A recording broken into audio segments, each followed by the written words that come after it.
Good evening, everyone. I'd like to welcome you here this evening. My name is Ashling O'Brien, and I'm the chair of the Dublin regional branch of Atheist Ireland, and I'll be chairing this evening's debate. So, just before I introduce this evening's speakers, I just wanted to say a few words about why Atheist Ireland have organised this debate.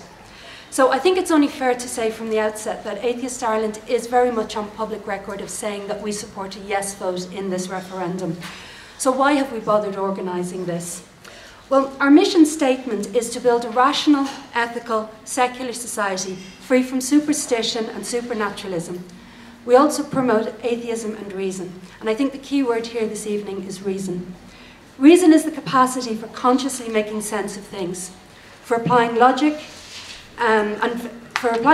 establishing and verifying facts, for changing or justifying practices, institutions, and beliefs based on new and existing information. Ideas should stand or fall based on their own merit. If an idea has insufficient evidence, it will not stand robust criticism or interrogation.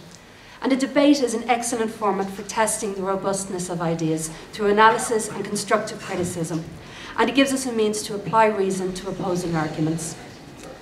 I'd like to quote here from the Intelligence Squared website. And they say, at the intersection of wisdom and creativity, debate stimulates our intellectual evolution, emotional advancement, and drives social progress. Debate embodies our democratic ideas as a society, proving both sides of the argument offer intellectually respectable points of view. Too often we are isolated in echo chambers, funnels through which our opinions are reinforced by biased media outlets, personalised technology, and like-minded associations. Debate challenges our own lack of objectivity, where our minds have become contaminated by conviction. We're often heard saying here in Atheist Ireland that people have rights, but beliefs do not. Beliefs do not deserve automatic respect, and they must be challenged, criticised, and yes, even ridiculed. However, people, and the people who hold beliefs, must be respected, particularly when you're in disagreement with them. This evening we aim to have a robust but respectful debate, where ideas and beliefs can be challenged. So I'd like to introduce our four speakers this evening, who will be arguing the motion, would a no vote be good for Irish society? Arguing for the motion that a no vote would be good for Irish society are Susan Phillips and Tom Carew. Susan is a political correspondent and was an independent member of Wicklow County Council for 14 years, up until 1999, when she then went into academia. Tom was formerly a full-time trade union official, secretary of Post Office Group of Unions, former union president, an executive of Dublin Council of Trade Unions, and a former treasurer of both Peace Train and Stop 96, which both campaigned against terrorism in Ireland, as well as being active in the anti-amendment campaign against the anti-abortion 8th Amendment to the Constitution and in the Divorce Action Group. Tom is a member of the global network Scholars for Peace in the Middle East and trade unions linking Israel and Palestine. He is also a lifelong critical student of ethics and history. And I'd particularly like to thank Tom and Susan for being here this evening and for being brave enough to step inside the lion's den.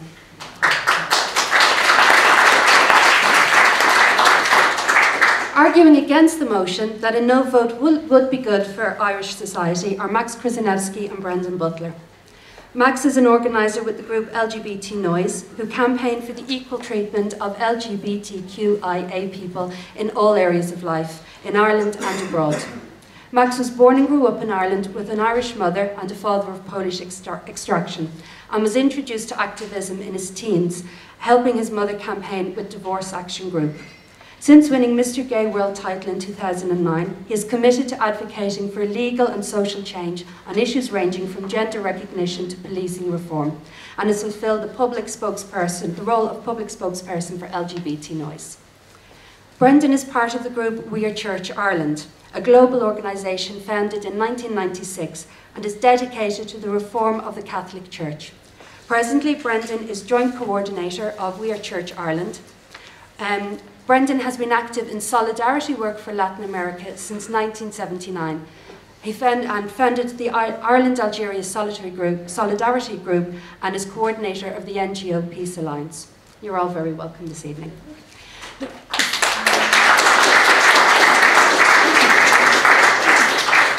So the format for this evening's debate is that the one person arguing for the motion, and that Susan is going to open, will have up to 10 minutes to present her argument, followed by Max, who's arguing opposing the motion, then Tom, and then Brendan. Each will have up to 10 minutes.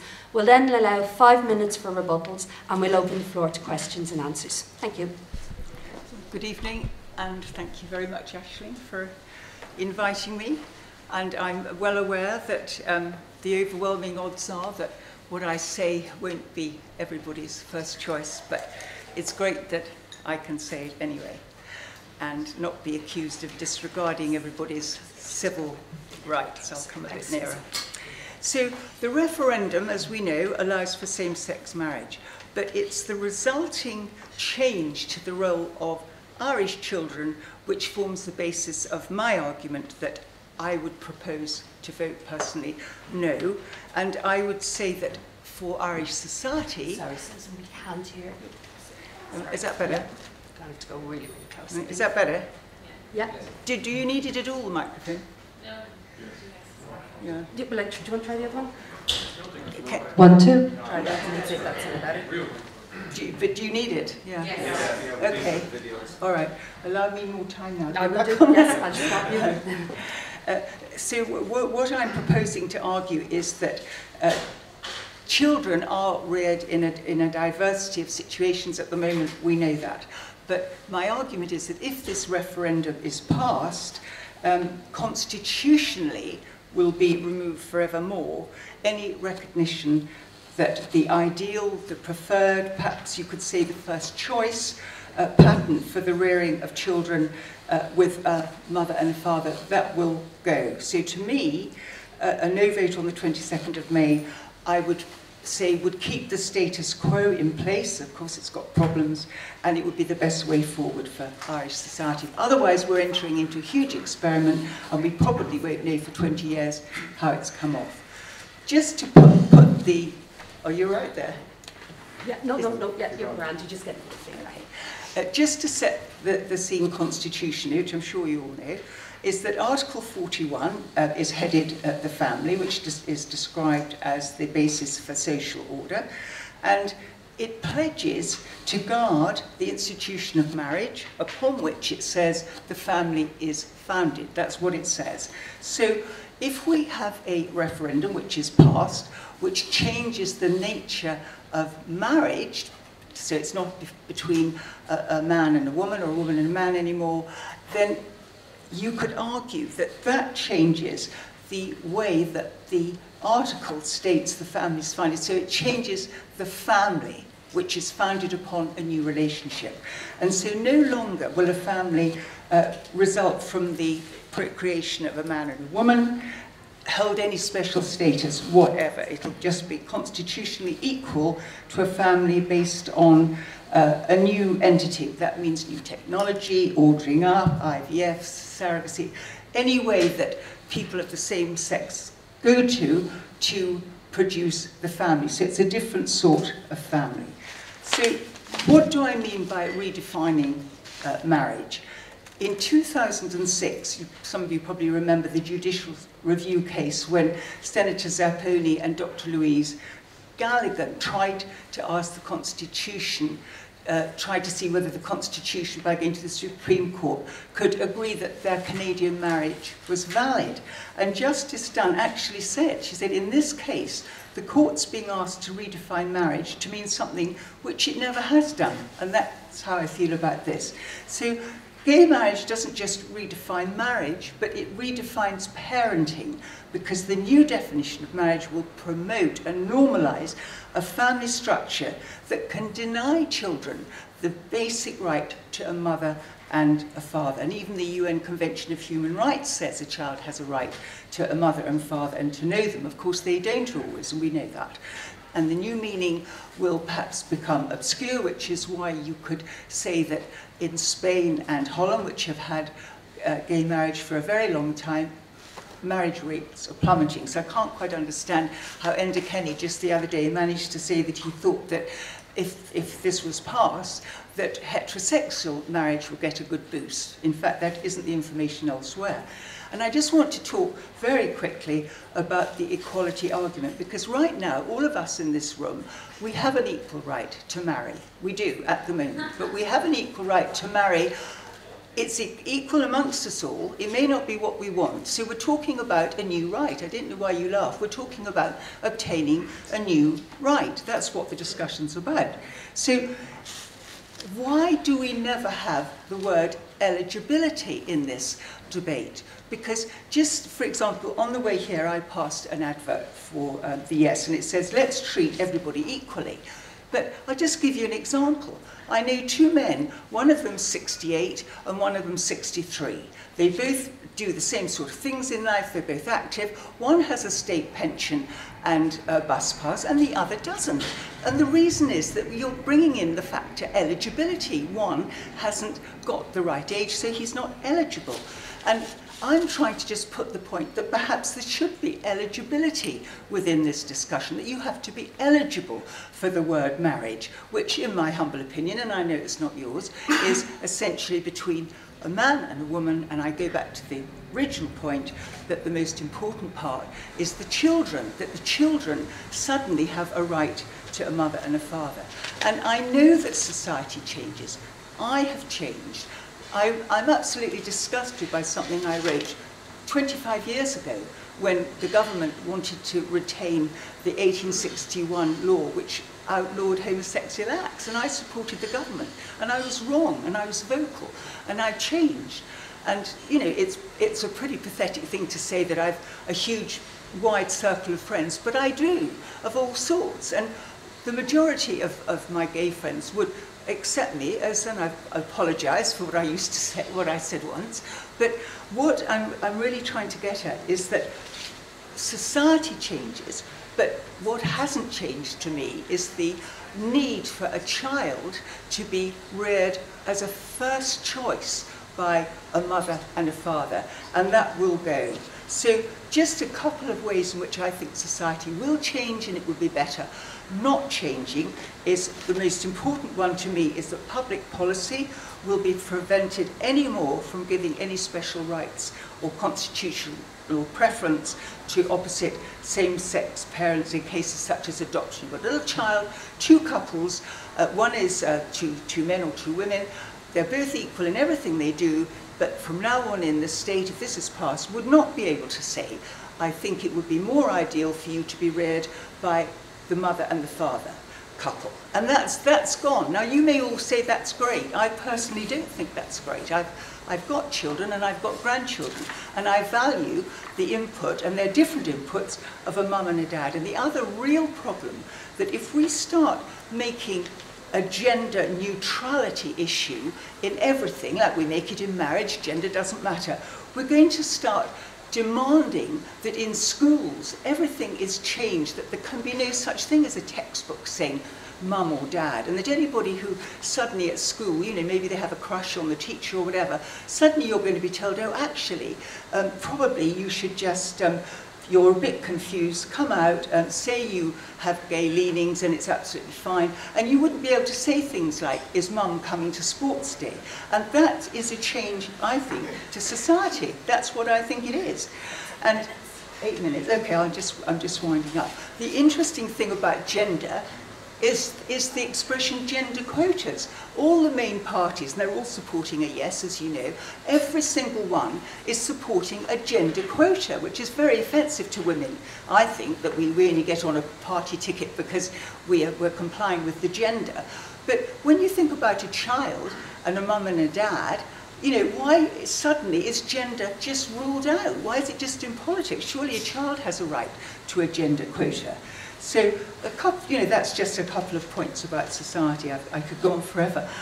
So in conclusion, this is my conclusion, I believe that the present pattern of marriage, with all its challenges, which there are, is good for children, that it's good for the family, and therefore it's good for society. And that's why I would support a no vote to keep the status quo as it is. marriage between a man and a woman and the rearing of children as being the first choice. It isn't always the answer choice. And I would say that this is a once-off opportunity for Ireland to stop and think. You know, it's lovely to be liberal, but are we going so far that this is the sort of final nail in the coffin to what, I hate the word traditional, but why can't we just stay with what we've got? I'm totally for civil partnership, always have been, and if anybody here feels that more regulations are needed, more legislation, that's absolutely fine with me. And you'll probably hate me for mentioning it, but you know, you're the guy called Keith Mills, and everybody probably knows his guts by now, but he's a gay activist, and he actually agrees that society is preferable with civil partnership and not marriage. So my point would be, if society is not totally broken, and I don't believe it is, let's fix it. Thank you very much.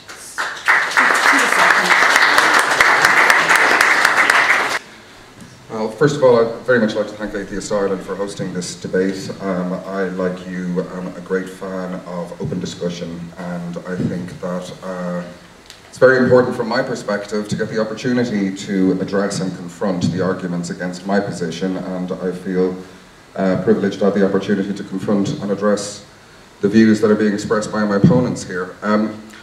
I'll start by just briefly referencing kind of the ethics of debating, and it is quite rightly, in my view, considered something of a breach of decency to try and score points off the identity, say the family circumstances, ethnicity, age of one's opponents, unless they, of course, introduce those issues themselves first as a topic of discussion, in which case they're available to anybody in the debate to push off against.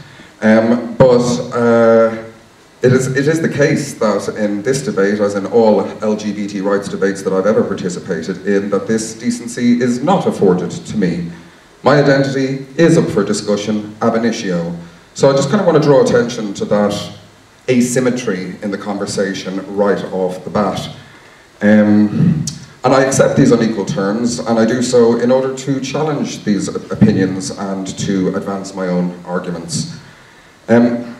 There's been criticism of the Yes campaign, in quite striking criticism, that we are censoring and silencing our opponents, and I hope that I need hardly say that my participation in this evening's debate is an affirmation not merely of my opponent's right to hold the views that they do, but their absolute right to express them publicly as well, and to do so safely.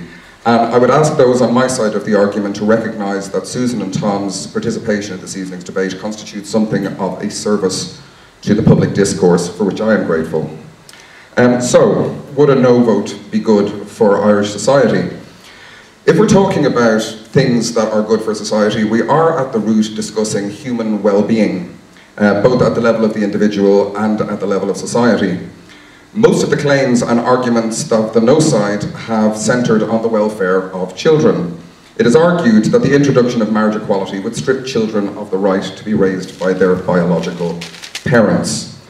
This is a very careful formulation of words, and it is deliberately so because it pits those in favour of marriage equality against the rights and best interests of children.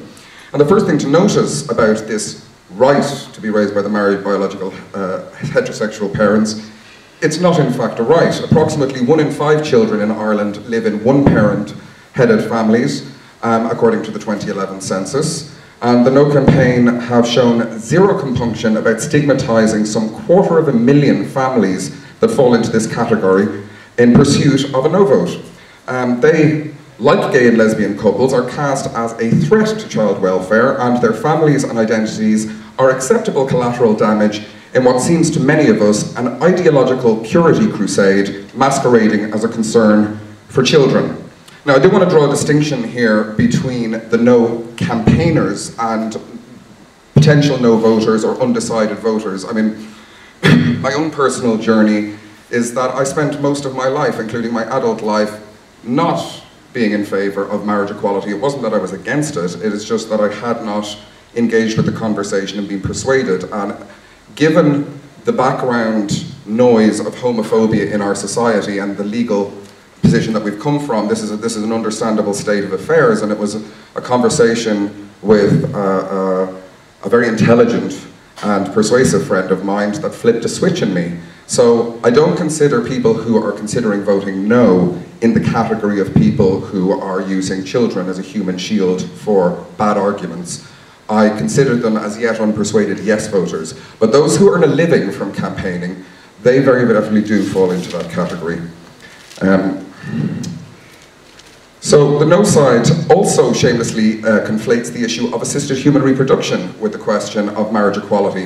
And I'm sure I don't need to point out to most of those here that that assisted human reproduction is covered by legislation that is entirely separate to the constitutional question of marriage equality.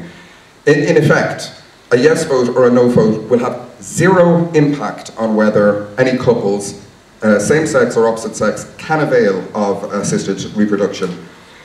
But the barest ghost of a point that I can discern from this fulminating from the no side around assisted reproduction is that a yes vote might encourage a greater number of same-sex couples to avail of assisted reproduction to start their families. And leaving aside the overwhelming evidence compiled from 30 years of social science that concludes that children raised by gay and lesbian couples are happy, healthy and successful to precisely the same extent that children raised by opposite-sex couples are, let's for a moment entertain the no side's argument that preventing some few births of children by assisted reproduction into these families constitutes a social good, and that suffering is thereby prevented or avoided. Well, that certainly must be weighed against the harm, stigma and vulnerability forced upon the existing children being raised by same-sex couples. The fact that our opponents never even acknowledge this particular harm tells you a very great deal about their sincerity and their objectivity on the issue of child welfare. It is simply the case that the well-being of these children does not even register with no campaigners, and I suppose we have them to thank for at least making it completely clear that the rights of children are only for children who fit their ideological definitions. So what case can be made that a yes vote would be good for Irish society? Well, just staying with children, there's a striking piece of research from the Canadian Institute of Health Research, and don't be put off by the use of the word institute in their name. Most countries legally restrict the use of the term institute to organisations with sound academic credentials and who conduct peer-reviewed research. Ireland, however, does not impose this restriction. The Canadian Institute of Health looked at 22,000 children in British Columbian schools. They found that in schools with anti-homophobic bullying programs and/or gay-straight alliances, the incidences of discrimination and suicidal thoughts were reduced by more than 50% amongst lesbian, gay and bisexual boys and girls, compared to children in schools without these programs. The study also found that heterosexual boys were less than half as likely to attempt suicide compared to their peers in the schools without the programs as well. And there's a wealth of implications from these findings. Firstly, that anti-LGBT attitudes and behaviours are quite real, and the harm to individuals that they do is quite real. It further shows that the crippling harm done by these attitudes and behaviours does not simply fall on LGBT children. These poisonous ethics reap a macabre harvest of prematurely ended and disfigured lives amongst heterosexual youths too. And so by analogy, I think it is fair to say that there's not a single citizen of this country who benefits from the unequal treatment of gay and lesbian couples. The exclusion of these couples and their children from the constitutional definition of family not only insults their dignity and supports those who see us as lesser people, but it is a lingering manifestation of the abhorrent mindset that instituted mother and baby homes, McDonald's laundries, and the whole panoply of shame and fear that ruined Irish society. We have thank you. You may applaud us. Thank you. We have an opportunity to change this script on May the 22nd. A yes vote will not remedy all of the inequalities facing Irish LGBT people, but it will remove a glaring imposition of second-class citizenship and pave the way for unwinding this appalling legacy of discrimination.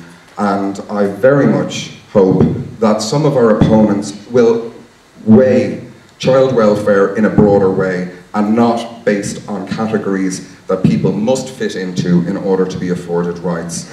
And I have a great deal to reply to Susan. I think I probably only got about a little bit of a minute left, and so I will only tackle one or two things that she says. You mentioned the Cal case, and Justice Dunn's statement about marriage was never understood to include same-sex couples. Well, there are a couple of points to make about that. Justice Dunn was helped to reach that position by the testimony of one Patricia Casey, Professor Patricia Casey, patron of the Iona Institute, who testified, in my view, fraudulently, perjured herself on the stand by saying that the social science evidence was completely inconclusive, or it showed that children fared badly with same-sex parents.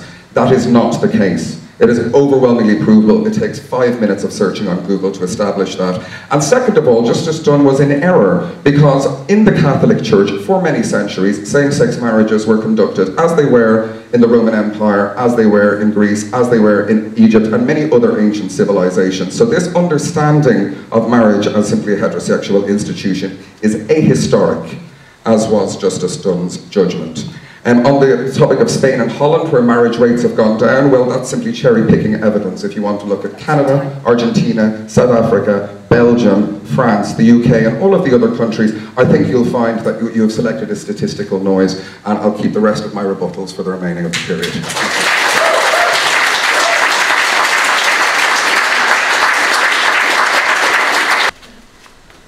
Thank you for this invitation tonight. I don't belong to any political party, and I'm not involved in any campaign organisation on this referendum. I come from a vehemently secularist perspective on this issue. As Ashling mentioned, I campaigned against the 8th Amendment, the so-called anti-abortion amendment, and was active in the divorce campaign as well. I believe this state belongs to all its people, and no faith or church, be it Islam, be it the Church of Rome, be it any version of any faith, should determine or influence, even influence, the laws or constitution or policies of this state. It should be for every citizen equally and without distinction. And therefore, on this issue, if anybody approaches it on the basis of enforcing any law or position of any church or faith, I think that is absolutely anti-democratic. I'm also very glad it's being a referendum, not a decision by judges, which would be an erosion of democracy. I want to go back to 1842. In Cork, a man was born, James Ellis French. If, like me, you haven't heard of him until now, well, I heard of him not long ago, I'm not surprised. His story has been buried. He joined the Royal Irish Constabulary in 1864 at the age of 22, served for 20 years. 20 years was not his choice. He was a district inspector, equivalent to a superintendent in the Gardaí. One of the highlights of his career was in 1871, he succeeded in unmasking a brothel organising child prostitution. The following year was appointed head of the detective branch of the constabulary based in Dublin Castle, where he worked for 10 years. Was then promoted to county inspector, equivalent to chief superintendent. 2 years later, he was fired, convicted and jailed. What was his crime? It was a crime with no victim. He happened to be born homosexual. And James Ellis French, to me one of the finest policemen in the history of this island, for unmasking in the very different conditions of 1871 a child prostitution brothel, was given 2 years hard labour. A fate which visited on Alan Turing after World War II, when he had worked incredibly successfully in code breaking to defeat the Nazi threat to humanity. A fate earlier inflicted on Oscar Wilde. The history is long and vicious, and we have not reached the end of the road in eliminating that vicious history. Words like stigma, violence and prejudice need to be accepted. That is not being addressed in this referendum. We need an equality clause. Not that there's a challenge to the existing legislation that I'm aware of, or a doubt, but as a signal to everybody in this state that at the heart of the Constitution is a commitment to equality. We have civil partnership, not in the Constitution. Why, I don't know. Civil partnership should be in the Constitution. An equality clause embracing the entire spectrum of equality should be at the heart of the Constitution. That is part of the way of dealing with the unfinished business of the vicious history. It goes back, for example, to 1533, when King Henry, in between replacing wives and executing them, decided to provide hanging for male homosexuals, only for male homosexuals, for whatever reason. That is the history. It is evil and vicious, and it deserves to be repudiated and unmasked. And we also need to remember the dozens of people, of men, who were hanged for the crime of being what they were born as. That is, however, not what this referendum is about. We need to expand, not redefine, marriage rights. We need to add, not subtract. We need more, not less. We need equality, not a revolution. A revolution is what is involved. This referendum is not about adding a few words. It is changing Article 41. And Article 41, the key point is, it says the family is founded on marriage. I am not capable of being a parent on my own. I am capable of being a parent only if a woman agrees to enter that project with me. And if both of us then are biologically fertile and capable of achieving an agreed goal. That is a fact of nature, not a matter of government decision, of prejudice or anything else. That is the very structure of the human biology. Therefore, a family cannot be founded on a union which is not capable in itself of generating new life. My concern is the following. If I am responsible for pregnancy, I am a loathsome human being if I walk away from the responsibility. If I am responsible for a pregnancy by any woman, I am morally responsible for the consequences of my actions. I have no right to sell or abandon a born child. I have no right to sell or be indifferent to what I do with my sperm. No woman has a right to be indifferent to what she does with her egg. Generation of life is the most intimate and most fundamental personal responsibility. This has nothing to do with any religion, with religion as such. It is basic, fundamental human personal responsibility. And if you allow people to either donate or sell eggs or sperm, and allow surrogacy or artificial insemination by donor, you are allowing people to walk away from the most fundamental core personal responsibility any human being can have.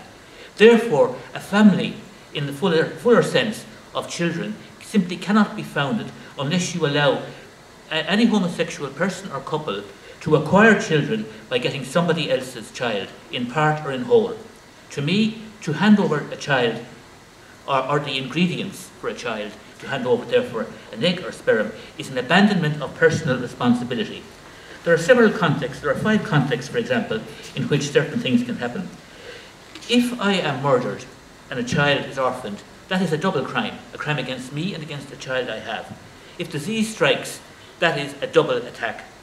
If an accident occurs and I die, there are 2 victims, any child I have as well as myself. If I abandon a child I have, I am committing a crime against that child. If I am expelled from a relationship, it may be valid. If I am, for example, violent or abusive, then my expulsion from the relationship, and barring orders and so on exist in courts properly for that purpose, that is depriving a child.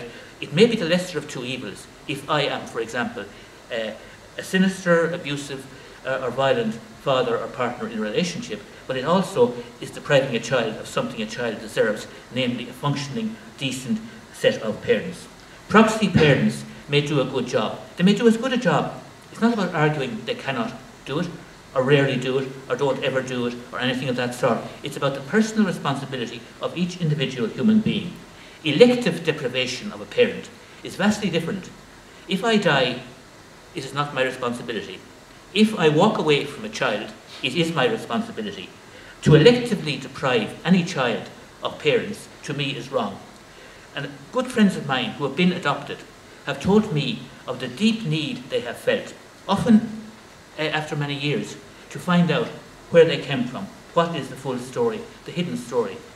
And some of them have been deprived. One good friend of mine was extremely upset by being deprived, having eventually traced the mother, to be refused any further information. You have a moral right to know who you are, where you came from, and each adult has a moral duty to rear any child for whom they are responsible, to bear and to rear the child for whom they are responsible. It's not a question of something called perfect families or traditional families. I hate the term traditional family or traditional marriage. Why? Because it encompasses, among other things, subordination of women and other such things. It is about the universal model of marriage. That was defined by the UN in December 48. The booklet from the government, or the Independent Commission, says there was no definition of marriage in the Constitution. Of course there wasn't. It was absolutely presumed by everybody what it meant. I want to see full equality, which is not provided for in the Constitution explicitly. I want to see civil partnership in the Constitution.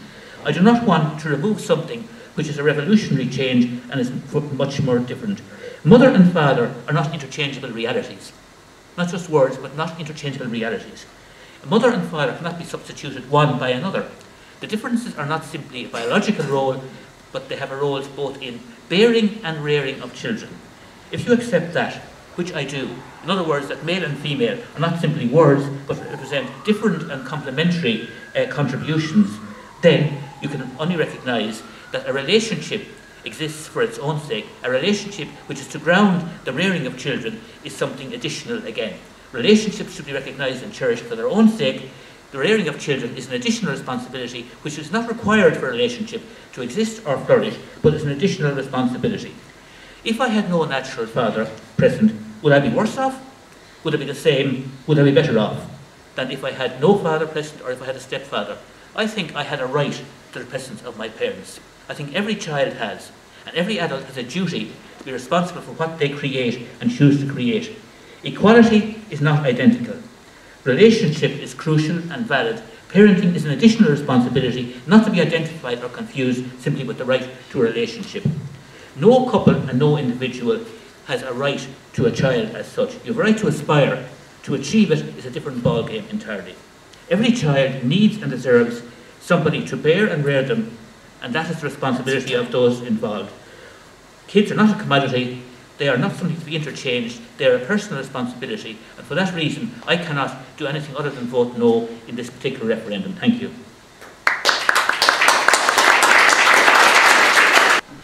Thank you, Ashling, for inviting me as a representative of We Are Church to address you all here. And normally when someone declares themselves as a person of faith, and in my case as a Catholic, most people with great justification make an immediate assumption that such a person is a staunch upholder of the status quo in society.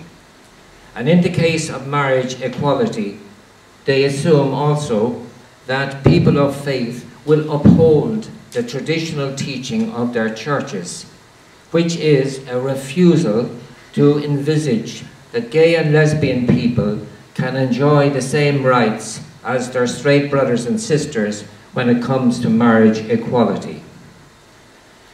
It should be noted really that over the last 50 years, and especially over the past few years, there has been change in the Catholic Church. Unfortunately, not at the top or near it, but at the bottom. Vast numbers of Catholics have rejected traditional teachings of their church. Indeed, very many young people, all my family, have decided that the Catholic Church is anathema and have left it. And very many, and the only people left within the Catholic Church, well, are on both divisions, are the very socially conservative, and then there are people like us, we're in an international grouping, We Are Church, and we say is, we refuse to leave this church. We are here to reform this church. It doesn't belong to popes and bishops. It belongs to us. And we're not getting out, even though you have kicked out so many dissident theologians already. We believe that we can remain as real followers of Jesus Christ and still remain in this church. When it's reported very often that the church is against marriage equality, and that includes the present Pope, it does not include the vast majority, I believe, of Catholics in Ireland. And as you know, over 80% of people ticked that box in the census as Catholics. So I would believe that whatever belief they have, they do not subscribe to such a view as expressed by a Pope and bishops. Indeed, modern theology does not accept the church as a structure of autocracy. It represents the church as a people a people of God on the move. There are leaders, but they are part of the movement, and they must be representative of our movement and accountable to us as well. And these are the leaders must, as I was saying, they must represent the views of people and not be as traditionally imposing their views from above. We are not robots who who obey everything we are told. We as Catholics do not give up our freedom, our autonomy as human beings, our dignity when we enter a church. We believe that Jesus of Nazareth proclaimed a vision of an alternative society, a society based on the values of justice, equality, and inclusivity. And in his life, he acted out that and brought all these people who were excluded in society, alienated in society, into his group. We as followers of Jesus Christ, we cannot accept a society where up to 5 to 10% of our citizens are denied marriage equality, which are given to the rest of their brothers and sisters. Because we as followers would be betraying the vision of Jesus Christ, who acted against injustice in his society and who denounced the structural injustices of his society. We consider the present Irish situation as unjust, and as Christians we are obliged to work to eliminate this injustice. And on this issue of marriage equality, we unconditionally support our gay and lesbian brothers and sisters to enjoy equal marriage rights as the rest of society. Catholic sexual theology is based on outdated biology and science and must be brought up to date with modern developments in medicine, biology, anthropology, and in the social sciences. The 2003 Vatican pronouncement that homosexuality is, I quote, an intrinsically disordered condition, lies at the root of the Catholic Church's opposition to marriage equality.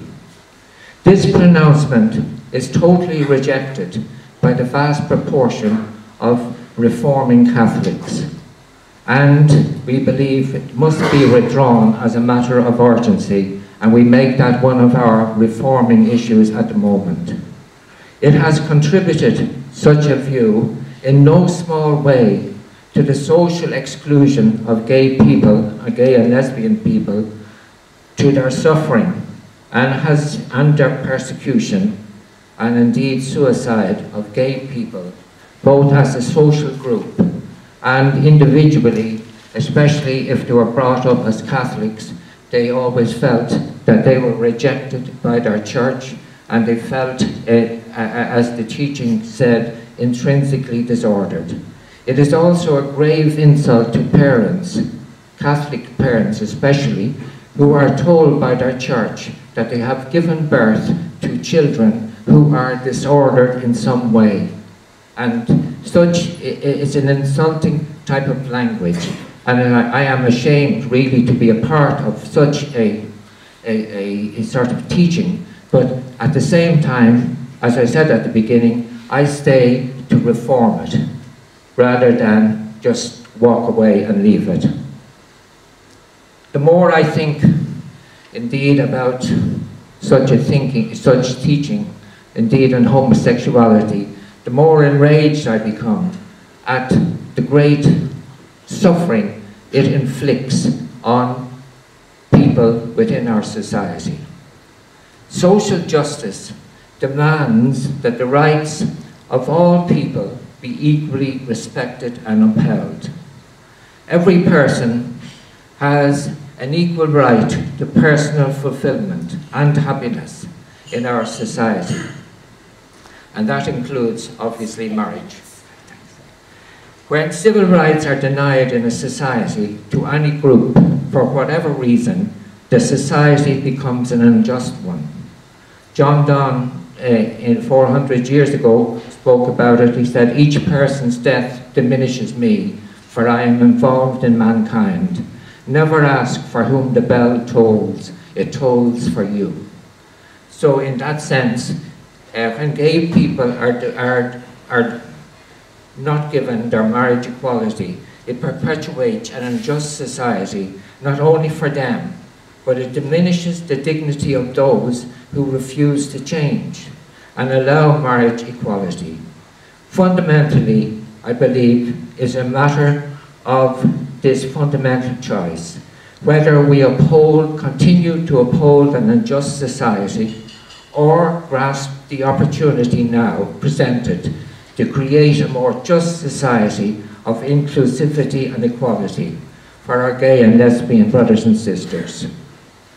If you are a person of faith, and in my case a Catholic, I am obliged to refuse to accept the teaching of my church. The reason is simple.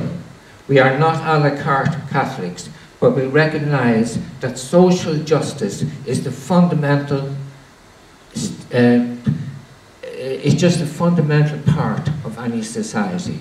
Justice must be at the very base of any group of people. And we cannot, no matter whether you're religious or not, you cannot have a society based on anything else. Everything else must be subservient to justice and human rights. Justice and human rights must lie at the foundation of our society. We are being offered this opportunity in this referendum to ensure that this injustice be eliminated from our society, and that marriage is freely available to everyone, irrespective of sexual orientation. Thank you. Just a couple of points to Max. I'm sure he's got plenty to me. I didn't mention the word Patricia Casey, so I didn't know how she came up. I mentioned what Justice Dunn said, and I looked it up today. She actually said that the court is being asked to define marriage to mean something it never did. I read that today, so I don't know why I'm criticised for that. On the point that the referendum has nothing to do with children, which has kind of been muted, it has everything to do with it, because the moment that the article is added and marriage is redefined to be something that it isn't today, but that it will be if it's passed from the 22nd of May on, constitutionally that locks in place the Child and Family Relationship Bill, which has gone through. If in fact on the 22nd of May the Irish people vote no, then a lot of that act is up for challenge. So that's a fact, we can't get away from that. The other point where I didn't quite see, Max, the connection between me and the Magdalen laundries, I find that a little bit offensive, because I particularly find that offensive actually, because I've got little grandchildren and I just spend everything I can do to look after them. Now Brendan, you mentioned faith, and so I'm going to mention faith back to you. You're extremely selective in what you said, and I'm just going to explain why. You mentioned the teachings of Jesus Christ. I accept that this room is an atheist society meeting, and I don't have to, upset you or annoy you, but I'm speaking to what Brendan said about I'm not a member of the Catholic Church, but he's said what he said, but he quoted Jesus Christ. And I'll quote Jesus Christ back to you. I'm going to quote what Jesus said in Matthew chapter 19. This is what Jesus Christ said, the Jesus Christ that Brendan mentioned. This is what he said. Have you not read that from the beginning the Creator made them male and female? For this reason a man shall leave his father and mother and be joined to his wife, and the two shall become one flesh. So I would say that if you mention faith, you have to also mention Genesis, which says that God created us male and female, And for some reason, he made us different. And so the difference is what makes the compatibility to create a child, which brings me back to my point all the way along, that marriage, ideally, is for the creation of children. The children are then reared by a mother and a father, and I would say that a yes vote will forevermore put that as a first choice at total risk, because it ceases to be. Because once the family is founded on a basis of 2 men and 2 women, and as was said earlier, that means that the child has to be ordered up, commodified, paid for, surrogacy. I can't understand, this is just an aside, how any woman like Mary McAleese, who I admire so much, cannot mention the topic of the abuse of women, of Indian women, who get paid to provide their uteruses for an egg from Sweden. I think that's an abuse of women. And any people who take a feminist agenda, which she always said she did, I don't know how she can say that sort of system is good for society. So just to conclude, for me, and we all have different opinions, for me, we have been made differently, and you can't always liken difference. You can't make difference similar, because if we make every difference similar, for example, what are you going to do with my granddaughter who plays hockey for Ireland, under 18s? What are we going to do with her? Because from May the 22nd on, any man of any age has the right to say, I demand to be in that hockey team in the interests of equality. And I'll leave, but they do, argue that later. And furthermore, what is to stop a man marrying his grandson to save a bit of inheritance tax? It has, as you know, and I know, legislation has to fit under the roof of the Constitution. And the moment the family is redefined, a marriage is redefined, the legislation won't necessarily fit, or new legislation can fit. Thank you. Well, I'm not sure I'm going to be able to contain my responses to 5 minutes. You're going to have to try. Well, I'd just like to go back to, in her first remarks, there is a particularly vulgar bit of casuistry that's offered against marriage equality sometimes, and that's that everybody has the equal right to marry somebody of the opposite sex. And many might regard this just as a sort of fatuous bit of wordplay, but it conceals something that's quite rather sinister, and that is that the stigma around being LGBT has driven many gay men, many lesbian women to marry people of the opposite sex and to set their course on a life of unfulfillment and poor parenting. Whereas if they were in a happy, fulfilled relationship with somebody of the same sex, they would make a great deal better a parent, and those children would have a far happier life. So that sort of fatuous remark comes at the expense of those people. And introducing marriage equality would greatly lessen the impulse for people to do that, by the way. You also made remarks about eligibility. Well, the eligibility is spelled out in the legislation. It says that people will be able to marry without regard to their sex, but falling under all of the other constraints that are listed in other legislation, including the Civil Registration Act 2004, I think it is. I'm delighted to hear that you've changed since 1993. I did actually look at your letter to the Times, and I was prepared, if you were echoing those sentiments, to raise its rather alarming verbiage, but I'm delighted to hear. I hope that this evolution continues, and that maybe it will proceed at such a pace that before May 22nd you will consider changing your vote. This idea that there should be preference in adoption is exactly the wrong way to go with this. What should be the only orientation in considering people for adoption is the best interests of the child. And it does not take a genius to construe situations where the best interests of a child are being adopted by a gay couple or a gay individual.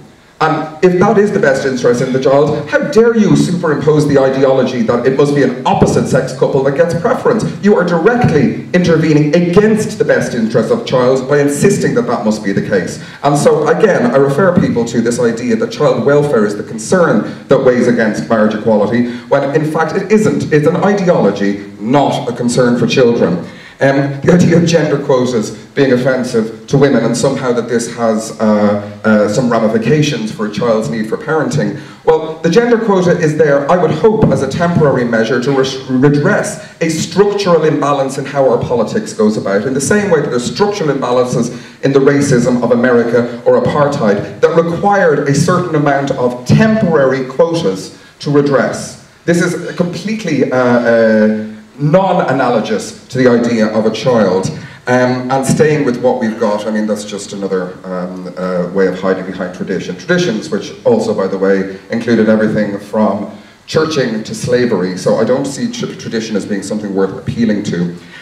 You also accused me in your rebuttal there of saying it had nothing to do with children. I simply didn't argue this. I think that this referendum had everything to do with child welfare and safety, and it's long since past time that we had an honest discussion about this based on evidence and reason and not on ideologies and intransigent positions.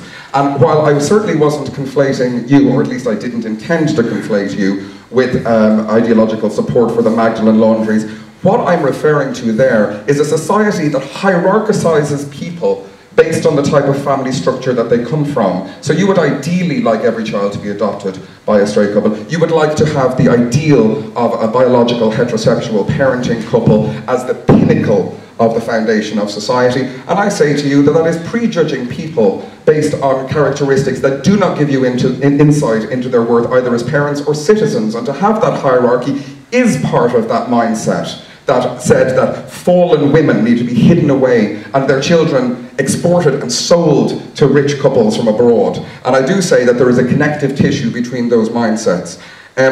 You said that Brendan was selective about his religion. And I'm sure he will, but if you are going to reference Genesis, then you must also accept all of the barbarism that is inherent in Genesis, murder, incest, and all of the other things as well, and I'm not sure that even you would opt out of being a la carte on those terms. Yes, and finally, this slander, as I see it, of the idea of children being commodified. Well, first of all, most assisted human reproduction is heterosexual in nature. Second of all, again, I refer you back to this, what I only think is a ghost of a point, that if marriage equality is passed, are you expecting some extraordinary surge of gay men over to India to rent out wombs? And are you opposed to altruistic surrogacy? Say in the case of a heterosexual couple, that we had a case in the High Court not so long ago, where a woman carried her sister's husband's child to term. Is that abhorrent to you as well? Do you think that that child is being deprived of rights? I know of arrangements in this country where gay male couples have made an arrangement with lesbian couples and they have conceived children. And those children know both sets of their parents and they're co-parent. Imagine the good fortune to have 4 parents that love you. Imagine the safety net and the redundancy in that system should an emergency happen. Now, I happen to think that those children of my friends are blessed to have 4 parents who have cooperated in the project of child rearing. I do not see how you can in any way accuse either the gay couple or the lesbian couple of commodifying children. So I'm aware that I've run over my time there. Believe you me, I have more, and hopefully it will come up in the question and answer section. Thank you. Max made an important point earlier in his original long speech about being ahistorical, and that heterosexual marriage was ahistorical. Well, in 1948, the UN, representing the entire set of states on the earth in membership of it at the time, drafted the Universal Declaration of Human Rights. Like the Irish Constitution, the American Constitution, it did not define marriage. Why? Was it an oversight? Was there a conflict? No. There is no such thing as a list of human rights. There is no ahistorical list in some heavenly slot or filing cabinet. What are called human rights are negotiated. They emerge from debate and conflict. They have a date. Every institution has a date, every concept, every law. Therefore, what's called a human right depends essentially on the date at which it is put forward. In 1948, there was absolute unanimity among the states present when the UDHR was adopted what marriage meant and would continue to mean. As in the Irish Constitution, there was no discussion or argument or doubt about what marriage would mean. The European Convention of Human Rights, the identical position happens. No question arose. There is no provision in any international covenant. There is no constitution on earth which provides for marriage other than marriage of a man and a woman. Where then does the idea of human rights suddenly emerge? Inventing a human right and calling it a human right is a good PR tactic, a good propaganda move. It has no objective moral validity whatever to it. It is simply an emotive term to validate something which you particularly want. And that, I think, needs to be said. And furthermore, judges are people who ought to be creatures of the law adopted by the representatives of the people, creatures of the Constitution, not people who remake law, who invent law. And it is important that we have a referendum deciding such issues as this, not that we have judges deciding it and imposing their own views. We were told the best interest of the child must decide. Who decides the best interest of the child? And how? That is a matter of fundamental social policy and debate. We do not have democracy, we have cretocracy. We have ruled by judges. If we give judges the power to decide, in every case, what principles are to apply. And if you say it is irrelevant whether there's a father and mother, Max completely ignored the question which I had emphasised. It's a matter, first and foremost, of the duty of every adult to be responsible sexually, which means responsible for the consequences of your sexual choices.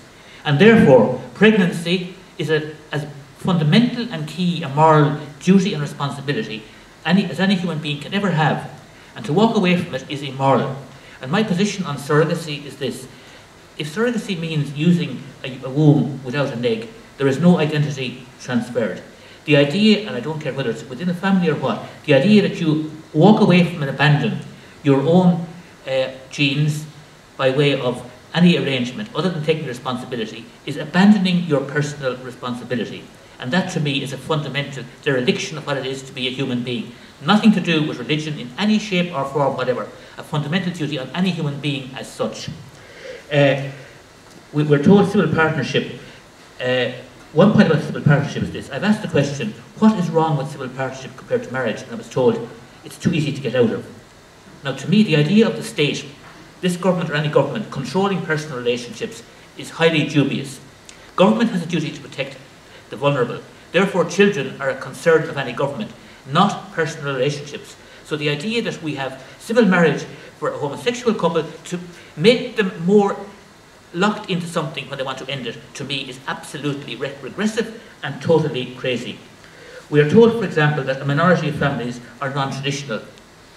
This referendum is not going to worsen or affect such people. We are making a fundamental statement by saying that there is no such thing as a man or a woman, or the difference is irrelevant, totally irrelevant. That is a statement which no society on earth has debated and made as a people. None. Referendums in Europe have been defeated on this. In parts of the US, same-sex marriage has been introduced. I am not a Californian. I never want to be a Californian or an American citizen. I am not, and I never will be. And if we become the 51st state, you'll find me heading on the boat to somewhere else. We decide things by our traditions and our standards and our convictions. And we are in fact talking about a radical, not radical reform, but a revolution in society. And a revolution which is emotively driven. There's a real problem of the horrible history of the homosexual population in this and other lands. That needs to be dealt with. It's not being dealt with, and this instead is being offered as an emotive solution which doesn't solve the problem.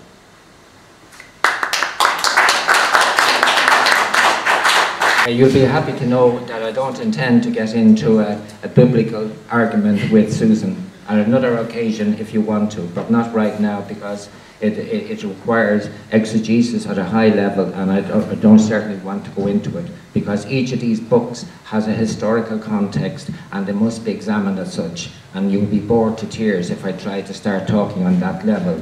But let's get back to basics.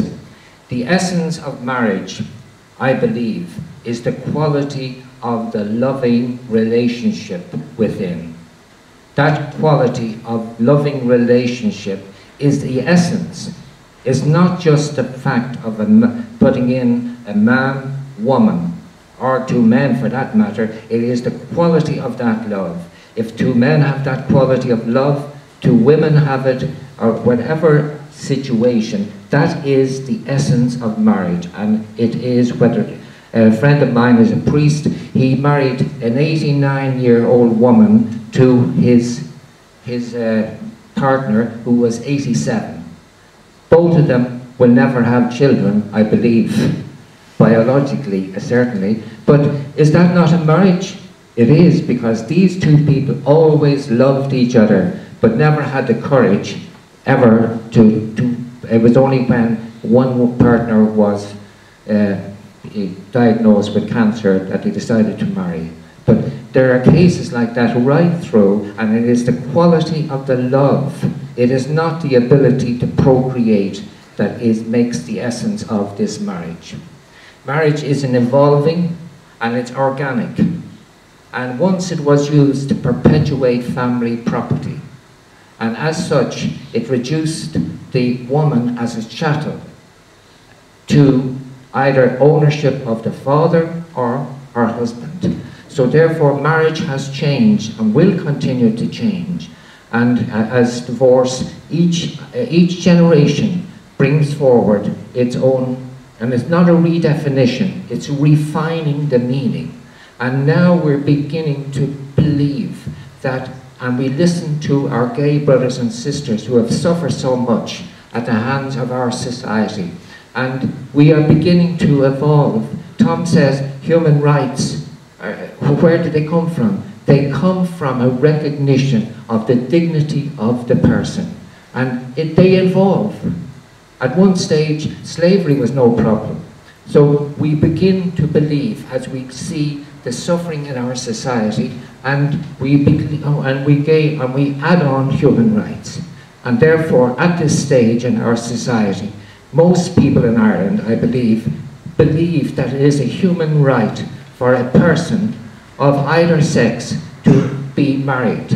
And the reason is, as I was saying, I think that is the fundamental that is of what we're being asked. Marriage may be contracted in accordance with law by two persons without distinction to their sex. And that must be kept to the fore, because we are not being asked to vote on surrogacy. We're not being asked to vote on adoption. They are the words. That is what we're asked to vote on, and vote on them alone. Now, it's like, I just finish up, it's like a presiding judge at the end of a trial.